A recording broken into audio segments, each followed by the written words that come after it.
करनाल में किसानों से बातचीत को लेकर सीएम मनोहर लाल ने दिए संकेत। कहा, बातचीत में किसानों पर दर्ज मुकदमे वापस लेने पर होगी चर्चा।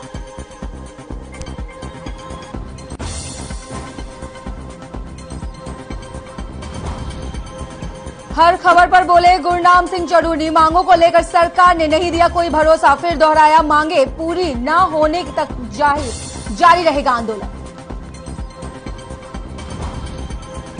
बीजेपी अध्यक्ष जेपी नड्डा का 60वां जन्मदिन, मनोहर लाल ने दी बधाई। ट्वीट कर लिखा, आपका राष्ट्र के प्रति समर्पण प्रेरणादायक। हरियाणा विधानसभा में शीतकालीन सत्र को मिली मंजूरी। 17 दिसंबर से शुरू होगा सत्र। राज्यपाल बंडारू दत्तात्रेय ने दी मंजूरी।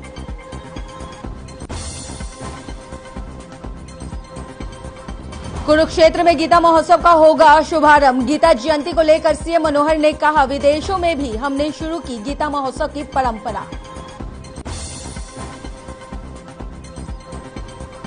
वहीं यमुनानगर में हरियाणा वेयर हाउस अधिकारियों की लापरवाही आई सामने। साढौरा के बिलासपुर अनाज मंडी में रखा करोड़ों का गेहूं हुआ खराब।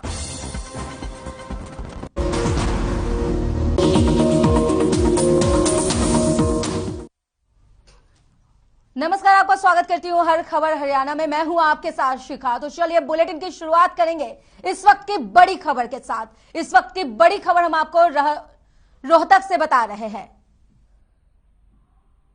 इस वक्त की बड़ी खबर, जहां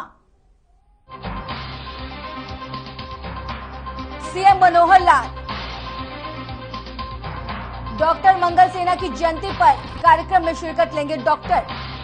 कार्यक्रम में शिरकत लेंगे सीएम मनोहर लाल। रोहतक पहुंचे सीएम मनोहर लाल। इस वक्त की आपको बड़ी खबर बता रहे हैं रोहतक से, जहां सीएम मनोहर लाल पहुंचे हैं डॉक्टर मंगल सेन की जयंती पर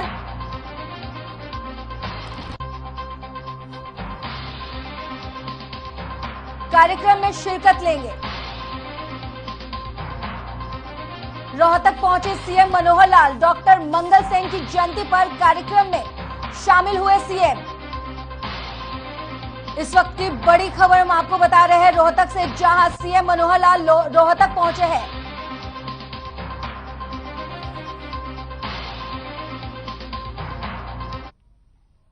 वहीं दूसरी बड़ी खबर की ओर रुख करेंगे। दूसरी बड़ी खबर पानीपत से है, जहां दर्दनाक सड़क हादसा हुआ है। आपको बता दें कि रोडवेज और डंपर में भिड़ंत हुई है। पानीपत से इस वक्त की बड़ी खबर हम आपको बता रहे हैं, जहां रोडवेज और डंपर में भिड़ंत हुई। हादसे में डंपर चालक की मौत हो गई है। वहीं इस हादसे में 35 यात्री घायल भी हुए हैं। घायलों को अस्पताल में भर्ती कराया गया है। पानीपत से इस वक्त की बड़ी खबर हम आपको बता रहे हैं, जहां तेज रफ्तार का कहर देखने को मिला है। जहां दर्दनाक सड़क हादसा हुआ है। रोडवेज और डंपर में भिड़ंत हुई है।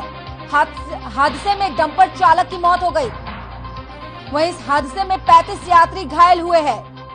घायलों को अस्पताल में भर्ती कराया गया है। पानीपत से इस वक्त की बड़ी खबर हम आपको बता रहे हैं, जहां दर्दनाक सड़क हादसा हुआ है। हादसे में डंपर चालक की मौत हो गई है। वहीं इस हादसे में 35 यात्री घायल हुए हैं। वहीं इस खबर पर ज्यादा जानकारी के लिए प्रवीण भारद्वाज हमारे साथ जुड़ चुके हैं। प्रवीण, क्या कुछ अपडेट है? जी देखिए, बताना चाहेंगे पानीपत के गांव डार चौक के पास यह हादसा हुआ है, जहां हरियाणा रोडवेज की बस ने डंपर को पीछे से टक्कर मार दी, जिसमें बस में सवार 35 जो यात्री थे वो घायल हो गए हैं। वहीं जो डंपर चालक है, डंपर पलट गया था और डंपर चालक की मौके पर मौत हो गई है। फिलहाल पानीपत के सामान्य अस्पताल में जो घायल हुए थे उनका इलाज चल रहा है। वहीं मृतक का शव भी कब्जे में पुलिस ने लेकर पोस्टमार्टम के लिए पानीपत के सामान्य अस्पताल में भिजवाया है। जी, तमाम जानकारी के लिए आपका बहुत बहुत धन्यवाद। तो इस वक्त की बड़ी खबर हम आपको बता रहे हैं, जहां पानीपत में दर्दनाक सड़क हादसा हुआ है। रोडवेज और डंपर में यह भिड़ंत हुई है। हादसे में डंपर चालक की मौत हो गई।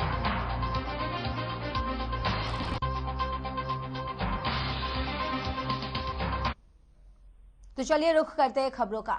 करनाल पहुंचे मुख्यमंत्री मनोहर लाल ने किसानों से बातचीत के संकेत दिए हैं। किसानों पर दर्ज मुकदमे पर मुख्यमंत्री ने कहा कि जब किसानों के साथ बातचीत होगी तब इस पर चर्चा होगी। सीएम ने अपील करते हुए कहा कि किसानों की माफी मांगे सरकार ने मान ली है और अब उन्हें अपने घर वापस जाना चाहिए। फिर भी किसानों की 4 दिसंबर की बैठक में फैसला करेंगे।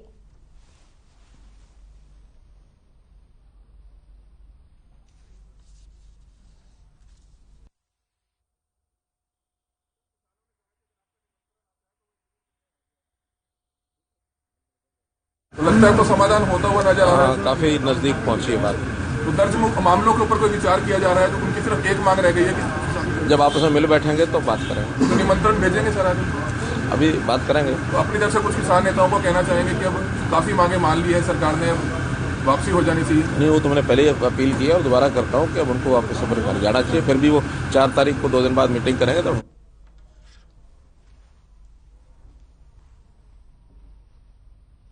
वहीं कृषि कानून वापस पर मुहर लग गई है, लेकिन किसान अब भी अपनी कई मांगों को लेकर आंदोलन पर अड़े हुए हैं। किसानों की लगातार बैठक जारी है और अब किसान 4 दिसंबर को बैठक करेंगे, जिसमें साफ होगा कि किसान अपना आंदोलन खत्म करेंगे या नहीं। आपको बता दें कि किसान लगातार एमएसपी पर गारंटी की मांग कर रहे हैं। वहीं हर खबर पर गुरुनाम सिंह चडूरी ने कहा है कि मांगों को लेकर सरकार ने कोई भरोसा नहीं दिया है। इसके साथ ही चडूरी ने मांगे पूरी ना होने तक आंदोलन जारी रहने की बात दोहराई है।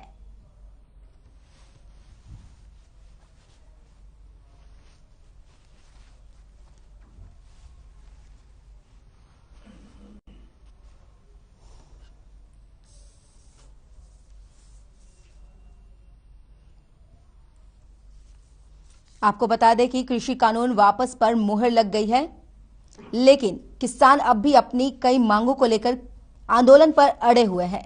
किसानों की लगातार बैठक जारी है और अब किसान 4 दिसंबर को बैठक करेंगे, जिसमें साफ होगा कि किसान आंदोलन खत्म करेंगे या नहीं।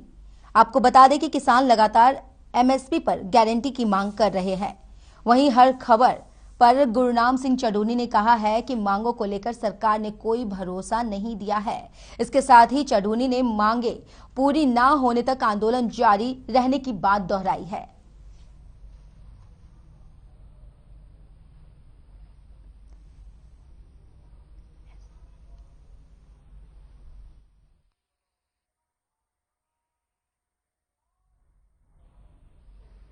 वहीं इस वक्त की एक और बड़ी खबर आ रही है जो रोहतक से है। इस वक्त की बड़ी खबर, जहां सीबीआई के एसपी के साथ हाथापाई हुई है। बदमाश ने एसपी के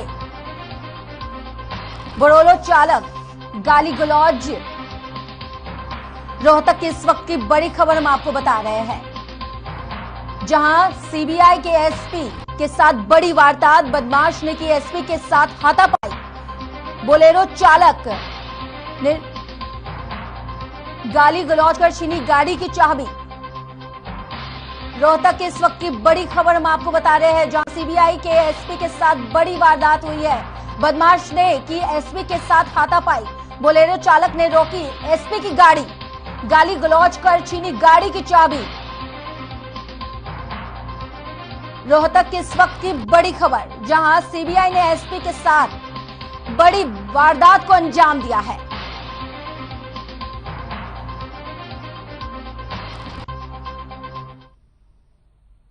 वहीं दिल्ली एनसीआर में प्रदूषण की मार जारी है, जिसके चलते लोगों को भारी परेशानी हो रही है। दिल्ली में एक्यूआई लेवल 342 पहुंचा है, जबकि गुरुग्राम की बात करें तो गुरुग्राम में एक्यूआई लेवल 306 दर्ज किया गया है। वहीं फरीदाबाद की बात करें तो फरीदाबाद में एक्यूआई लेवल 495 के पास पहुंच गया है। आपको बता दें कि प्रदूषण पर रोक लगाने के लिए नगर निगम शहर में पानी का छिड़काव करवा रहा है।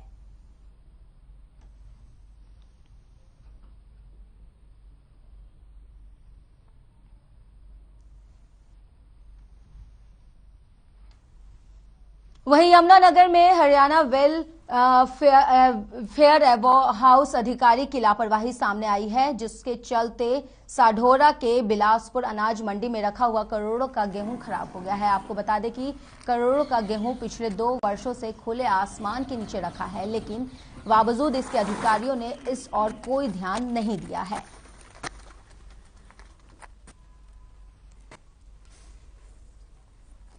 आपको बता दें कि यमुनानगर में हरियाणा वेयर हाउस अधिकारियों की लापरवाही सामने आई है, जिसके चलते साढौरा के बिलासपुर अनाज मंडी में रखा करोड़ों का गेहूं खराब हो गया है। बता दें कि करोड़ों का गेहूं पिछले 2 सालों से खुले आसमान के नीचे रखा, लेकिन इसके बावजूद इनके अधिकारियों ने इस पर कोई भी ध्यान नहीं दिया। वहीं शिक्षा मंत्री कंवरपाल गुर्जर ने यमुनानगर के जगाधरी सिविल अस्पताल में ऑक्सीजन प्लांट का उद्घाटन किया है। इससे पहले यमुनानगर सिविल अस्पताल, ईएसआई अस्पताल और सरस्वती नगर अस्पताल में ऑक्सीजन प्लांट स्थापित किए जा चुके हैं।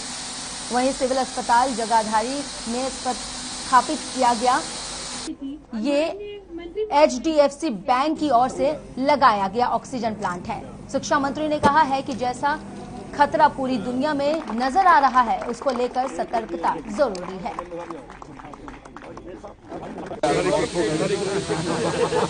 HDFC बैंक ने हमारे यहाँ जगाधरी में एक ऑक्सीजन प्लांट लगाया है, जो 1000 लीटर पर मिनट ऑक्सीजन उत्पादन करेगा। और मैं समझता हूँ कि 100 से ज्यादा पेशेंट जिनको अगर जरूरत हो तो उनके लिए पर्याप्त ऑक्सीजन इसमें बढ़ती रहेगी। तो मैं समझता हूँ केवल हॉस्पिटल के लिए नहीं, बल्कि अगर और भी जरूरत पड़ेगी तो उसके लिए भी ये काफी पर्याप्त है, क्योंकि इतने पेशेंट होते नहीं कभी भी कि टाइम में हॉस्पिटल में इतने पेशेंट होंगे, उनको 100 पेशेंट को ऑक्सीजन की जरूरत हो, तो अगर आसपास भी कहीं जरूरत पड़ेगी तो उसमें भी ये।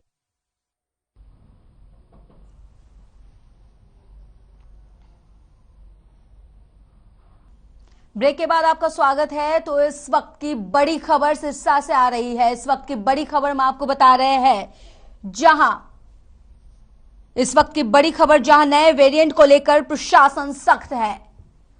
आपको बता दें कि विदेश में आने वाले लोगों पर नजर रखी जा रही है। कोरोना जांच की संख्या भी बढ़ाई गई है। रोजाना के लिए मास्क ना पहनने पर लोगों को हिदायत दी जा रही है। वहीं सिरसा ओमिक्रॉन को लेकर अलर्ट जारी है।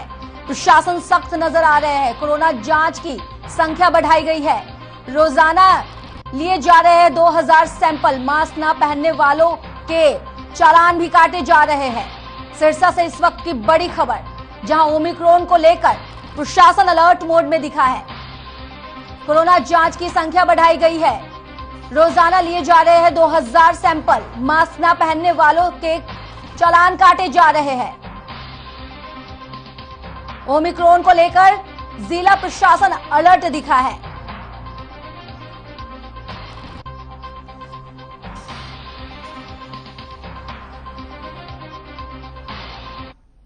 वहीं झज्जर से इस वक्त की दूसरी बड़ी खबर से रुख करेंगे आपको। इस वक्त की झज्जर से बड़ी खबर है, जहां नए वेरिएंट को लेकर यहां पे भी प्रशासन सख्त दिखे। बीजेपी प्रदेश अध्यक्ष है ओपी धनखड़, जहां वैक्सीनेशन पर बोले ओपी धनखड़। ओमिक्रॉन को लेकर सजग सरकार, घर घर वैक्सीन मुहिम को दिखाई हरी झंडी। वहीं ओपी धनखड़ ने दिखाई है हरी झंडी। बीजेपी प्रदेश इस वक्त की झज्जर से आपको बड़ी खबर बता रहे हैं, जहां हर घर वैक्सीन मुहिम को दिखाई गई है हरी झंडी। ओपी धनखड़ ने दिखाई हरी झंडी।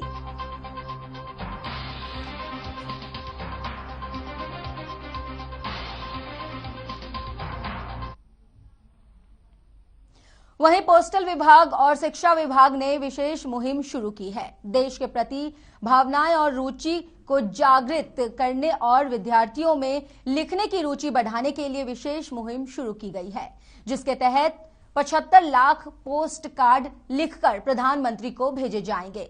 विभिन्न स्कूलों में प्रतियोगिताएं करवाई जाएंगी, जिसमें से 10 बेस्ट पोस्ट कार्ड सरकार को भेजे जाएंगे। ऐसे में 75 पोस्ट कार्ड को सीबीएसई और पोस्टल विभाग की ओर से लिस्ट तैयार करके उनके विद्यार्थियों को बुलाया जाएगा। 17 जनवरी को आयोजित होने वाले कार्यक्रम विद्यार्थी से पीएम नरेंद्र मोदी खुद बात भी करेंगे।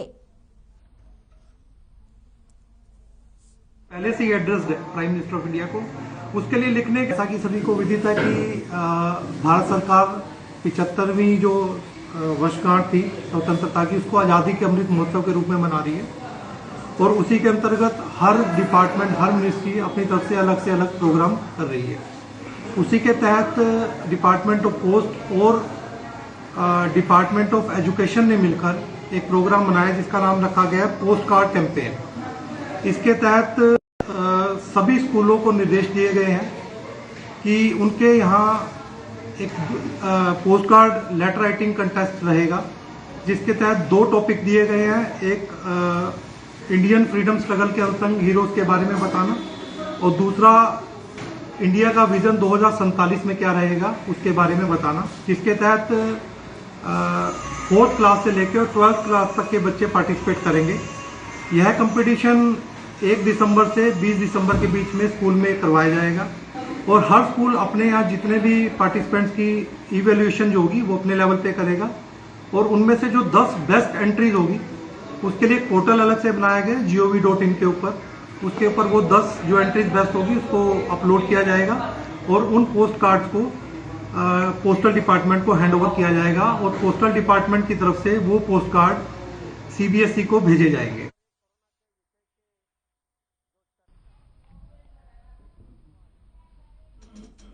तो चलिए आपको सीधे ले चलते हैं, लोकसभा की कार्रवाई शुरू हो गई है वहां। सबसे पहले मैं धन्यवाद दूंगा आदरणीय पंतप्रधान नरेंद्र मोदी जी हो, केंद्रीय स्वास्थ्य मंत्री मांडविया जी हो, महाराष्ट्र के मुख्यमंत्री उद्धव जी ठाकरे जी हो या सारे देश के राज्यों के जो मुख्यमंत्री है, स्वास्थ्य मंत्री है, महाराष्ट्र के स्वास्थ्य मंत्री राजेश टोपे जी हो या पूरे देश के इस सभागृह के संसद सदस्य हो, राज्य में लोक प्रतिनिधि के रूप में काम करने वाले विधानसभा और विधान परिषद के सदस्य हो या देश के सारे लोक प्रतिनिधि स्थानिक स्वराज्य संस्था के हो, जिला परिषद, पंचायत समिति, नगर सेवक, ये सारे प्रतिनिधियों के प्रयासों से कोरोना कार्यकाल में जिस कोरोना योद्धा ने जो काम किया है, ये सारे लोगों के माध्यम से आज अपना देश, भारत देश, कोरोना मुक्त भारत देश इस रास्ते से चल रहा है। साथ साथ में कोरोना के अनेक प्रकार हम लोगों ने देखे। कोरोना आया, डेल्टा हो गया, डेल्टा प्लस हुआ, अभी ओमिक्रॉन आ रहा है, जा रहा है। मैं सोचता हूं न आए तो अच्छा है, आने नहीं देना ये हम सबके हाथ में है और भगवान से प्रार्थना करता हूं। हम बहुत झगड़े हैं, बहुत लड़े हैं, बहुत परेशानी सहन की है, लेकिन इस भारत माता की कृपा से भारत में या पूरी दुनिया से ओमिक्रॉन नहीं आना चाहिए, ये मैं प्रार्थना भारत माता के पास कर रहा हूं। लेकिन फिर एक बार मैं अभिनंदन करूंगा कि देश के सारे देशवासियों ने भारत देश पे या पूरी दुनिया में जो कोरोना का आक्रमण हो रहा था, कोरोना जैसी एक महामारी आई थी, उस महामारी में लड़ने के लिए पूरा देश अपने, चाहे पक्ष कोई भी हो, संगठन कोई भी हो, पार्टी कोई भी हो, आदरणीय प्रधानमंत्री जी के साथ एक साथ खड़े हुए, चाहे उन्होंने शुरुआत की दिया जलाने का उपक्रम हो, थाली बजाने का उपक्रम हो या अन्य बाकी के सारे वैक्सीन का उपक्रम हो, इस सारे उपक्रम में पूरे देशवासियों ने प्रधानमंत्री जी को सहायता दी है, राज्य के मुख्यमंत्री जी को सहायता दी है। चाहे हमारे महाराष्ट्र में शिवसेना और महाविकास आघाड़ी का सरकार है, लेकिन उन्होंने इसमें राजनीति नहीं लाई। माननीय मुख्यमंत्री उद्धव जी ठाकरे जी ने, प्रधानमंत्री नरेंद्र मोदी जी ने जब मीटिंग ली, जब बैठक की, जो सूचना की, इसमें पूरी तरह से महाराष्ट्र के जो शासन है उन्होंने प्रधानमंत्री जी की आज्ञा समझकर उस तरीके से नियमन करके महाराष्ट्र और मुंबई कोरोना मुक्त करने का प्रयास किया और इसीलिए मैं प्रधानमंत्री जी को अभिनंदन करता हूं, लेकिन देश के मुख्यमंत्री और सारे लोगों का अभिनंदन करता हूं। और एक अभिनंदन मैं इसके लिए करूंगा, इस सारे के सहयोग से चाहे दुनिया कोई भी कहे, अमेरिका जैसा महाबलवान देश, अन्य बड़े बड़े देश, लेकिन अपने हिंदुस्तान ने करके दिखाया कि हमारे हिंदुस्तान में हिंदुस्तानी निर्मित से जो वैक्सीन निर्माण किया, उस वैक्सीन से पूरे देशवासियों को एक अच्छा एक निरोगी दीर्घायुष्य प्राप्त करके देने का एक मौका उन्हें प्राप्त हुआ। सिर्फ हिंदुस्तान में नहीं तो अपने हिंदुस्तान में निर्माण की वैक्सीन से दुनिया के कई देशों को भी भारत देश ने वैक्सीनेशन दिया और इसलिए हम लोगों ने इसके पहले भी प्रधानमंत्री जी का अभिनंदन कर चुके हैं और ऐसे ही काम करते रहे, लोगों की बात सुनते रहे और लोगों को जो चाहिए वो करते रहे, ऐसी मैं कामना प्रधानमंत्री से प्रार्थना करता हूं। सभापति महोदय जी,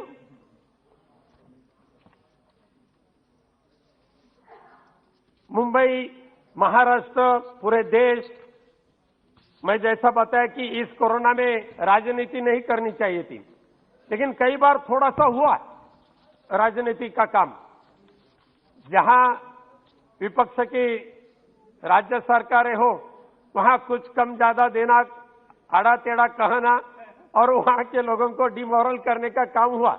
जैसे कि मुंबई में करीबन 1.5 लाख लोग मरेंगे, ऐसे कोई लोग बोलते थे। लेकिन सद्भाग्य से महाराष्ट्र के मुख्यमंत्री उद्धव जी ठाकरे जी के नेतृत्व में वहां के स्वास्थ्य मंत्री राजेश टोपे जी ने प्रधानमंत्री नरेंद्र मोदी जी के आदेश से जो काम किया महाराष्ट्र में और मुंबई में, इसीलिए मुंबई जैसे बड़े शहरों से भी कोरोना दूर हटाने का काम आज हो चुका है। इतने नहीं कि मुंबई में धारावी जैसे बड़े झोपड़पट्टी के जो शहर है, सबको चिंता थी कि धारावी का क्या होगा, मुंबई के झोपड़पट्टी का क्या होगा। लेकिन यहाँ धारावी के हमारे सांसद राहुल शेवाले जी है, उन्होंने भी, वो बताएंगे, वो भी इसके ऊपर विचार अपने व्यक्त करने वाले। लेकिन धारावी जैसे बड़ी झुगी झोपड़पट्टी के बस्ती में भी मुंबई महानगर पालिका के माध्यम से और वहां के सारे कोरोना योद्धा, सामाजिक संस्था, लोक प्रतिनिधि, सारे राजनीतिक दल, इन्होंने सारे लोगों ने इकट्ठा आकर एक चैलेंज एक्सेप्ट किया और पूरे दुनिया को दिखाया, अगर आपको कोरोना से मुक्ति चाहिए तो धारावी पैटर्न का अमल करें। वो दिखाया और धारावी आज कोरोना मुक्त हो चुकी है। मैं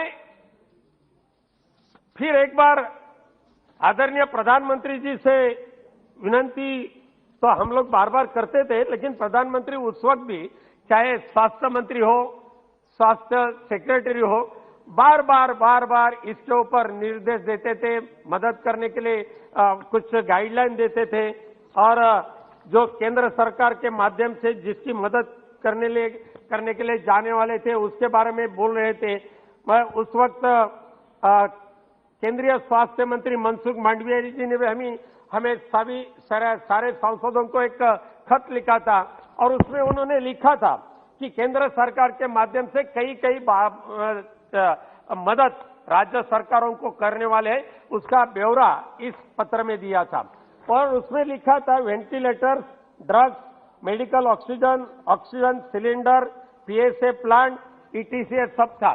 लेकिन क्या हो गया सभापति महोदय, दुर्भाग्य से मैं कहना चाहता हूं कि टीका टिप्पणी नहीं, जो लेकिन असलियत है वो कई चीजें इस चर्चा के माध्यम से, आपके माध्यम से सम्माननीय मंत्री जी के जानकारी में लाने का कर्तव्य हमें निभाना ही पड़ेगा। इसके लिए उस वक्त पीएम केयर फंड के माध्यम से कोरोना के कार्यकाल में कई मदद की गई, लेकिन उसमें भारी मात्रा की आवश्यकता थी पीएसए प्लांट, वेंटिलेटर्स, ड्रग और बाकी की जो मदद करने की आवश्यकता थी। लेकिन सभापति महोदय, मैं आपके जानकारी के लिए बताना चाहता हूं कि उस वक्त जो कोरोना के कार्यकाल में पीएम केयर फंड से जो वेंटिलेटर दे चुके थे, जो पीएसए प्लांट देने की व्यवस्था हुई थी, दुर्भाग्य से मुझे कहना पड़ रहा है कि पीएम केयर के माध्यम से जो वेंटिलेटर दिए गए थे, उसमें से 60% वेंटिलेटर आज भी काम में नहीं है, आज भी नहीं है।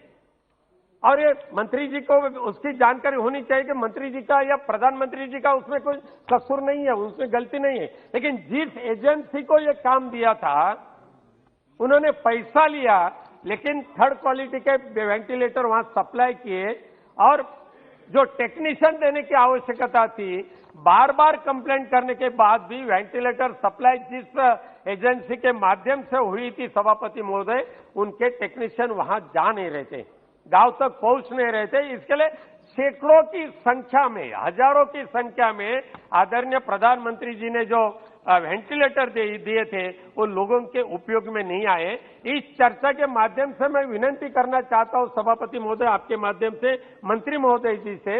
मंत्री महोदय मांडविया जी एक अच्छे कामयाब होने वाले मंत्री है, मुझे आदर है उनके प्रति, कभी भी जाए उनके पास कुछ भी कहे तुरंत मदद करते हैं। लेकिन उनके ऐसे कोऑपरेटिव नेचर का दुरुपयोग जो लोगों ने, जो ठेकेदारों ने की करके लोगों को तकलीफ देने का काम किया, उस ठेकेदारों को, उस सप्लाई करने वाले एजेंसी के ऊपर कड़ी कार्रवाई करने की आवश्यकता है।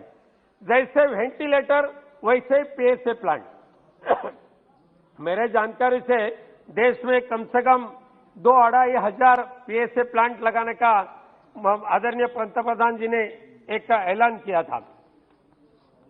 लेकिन सिर्फ पूरे देश में जो पढ़ा था मैं समाचार में, कम से कम 1573 पीएसए प्लांट में से सिर्फ 316 पीएसए प्लांट एक्टिव हो चुके। बाकी के एजेंसी ने एक वर्ष होने के बावजूद भी वहां फाउंडेशन किया, सीमेंट डाला, फाउंडेशन किया, लेकिन आज तक कई डिस्ट्रिक्ट हॉस्पिटल में या अन्य हॉस्पिटल में पीएसए प्लांट बिठाए नहीं है, चालू किए नहीं है।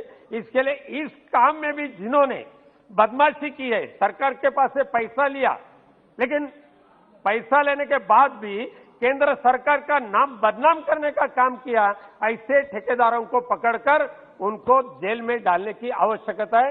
ये सरकार और जनता का किया हुआ विश्वासघात है। ऐसे ठेकेदारों को माफी करना आवश्यक नहीं है सभापति महोदय। कार्यकाल में रेमडेसिविर का भी कई जगह पे कालाबाजार हो चुका, लेकिन अभी ठीक है, अभी रेमडेसिविर अच्छा है।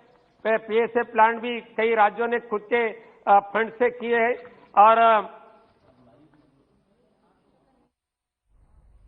वहीं शीतकालीन सत्र का चौथा दिन था, जहां कोरोना के नए वेरिएंट पर सदन में चर्चा की गई। तो इसी के साथ बुलेटिन में फिलहाल इतना ही। मुझे इजाजत दें, नमस्कार।